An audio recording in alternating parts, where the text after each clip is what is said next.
यिनीहरू आज हामी कक्षा 11 अन्तर्गतको इङ्ग्लिस बुकको लिट्रेचर पाठ 3 मा रहेको God sees the truth but वेटलाई नेपालीमा समराइज गर्न गइरहेको छौँ। ल सुरु गरौँ है त। God sees the truth but wait Leo टोल्स्टोयले लेखेका हुन्। यो एकजना एक्सोनोभ भन्ने व्यापारीको कथा रहेको छ।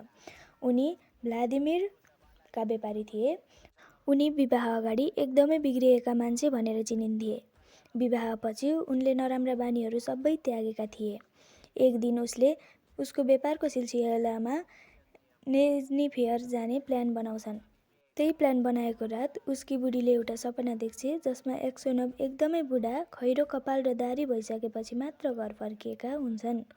सपना त्यस्तो देखेका कारण उसले उसको हस्बेन्डलाई आज नजान आग्रह गर्छे। तर एक्सोनोभ उसको वाइफको कुरा मान्दैन र उसको व्यापारिक जर्नी सुरु गर्छ। ऊ आधा बाटो पुग्दा अर्का व्यापारीसँग उसको भेट हुन्छ र उनीहरू त्यस रात सँगै बिताउने निर्णय गर्छन्। बिहान भएपछि फेरि एक्सोनोभ आफ्नो यात्रा सुरु गर्छन्। बाटोमा उनी घोडाहरूलाई खाना खुवाउन रोकिन्छन्। एक्कासी 2 जना सोल्जर्सहरू आएर उसलाई मर्डरको आरोपमा प्रश्नहरू सोध्छन्। मर्डर भने हिजो राति सँगै बसेको साथीको भएको हुन्छ। सोल्जर्सहरूले उसको खानतलासी गर्छन् र उनीहरूले उसको ब्यागमा खुन लागेको चक्कु फेला पार्छन्। सोल्जर्सहरूले एक्सोनोभलाई एरेस्ट गर्छन्। त्यसपछि उसलाई साइबेरियन जेलमा 26 वर्षको लागि हालिन्छ। उसको श्रीमती पनि उसलाई भेट्न जेल जान्छिन्। उनी उसको श्रीमान क्रिमिनलको ड्रेसमा भएको देखेर एकदमै दुखी हुन्छन्। उनी पनि उसको बुढाले हत्या गरेको हो भन्ने कुरा मान्छन् र उसको बुढाले होइन भन्दा विश्वास गर्दिनन्। यसको फैसला भगवानले एक दिन गर्नेछन् भन्छन्। उनी जेलमा विभिन्न बुकहरू पढेर बस्छन्। उनी त्यस जेलको एक ज्ञानीका रूपमा बस्छन्। अरू कैदीहरूलाई केही कुराको समाधान गर्नु परे सबै एक्सोनोभकोमा आउँछन्। एक दिन एउटा क्रिमिनल ग्याङलाई पनि त्यही जेलमा ल्याइन्छ। त्यो क्रिमिनल ग्याङको लिडर मार्कर नामक व्यक्ति हुन्छन्। एक दिन एक्सोनोभ र मार्कर एक आपसमा कुराकानी गर्दछन्।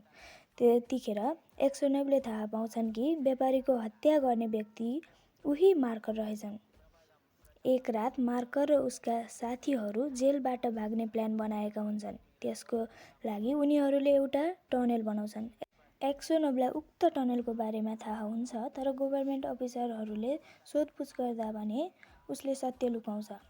मार्करको कारणले एक्सोनोभ यत्रो वर्ष जेलमा बस्नु परेको थियो। उनी धेरै पटक आत्महत्या गर्ने सोच्छन् तर उनी गर्दैनन्।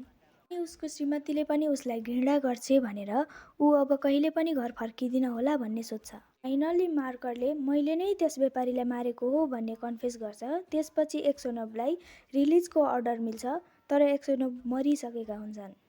छ त भाइ बहिनीहरू, यसमा भन्न खोजिएको छ कि सत्यको नै सधैँ जित हुन्छ तर जित कति बेला हुन्छ भनेर थाहा पाउन अलि समय लाग्नेछ।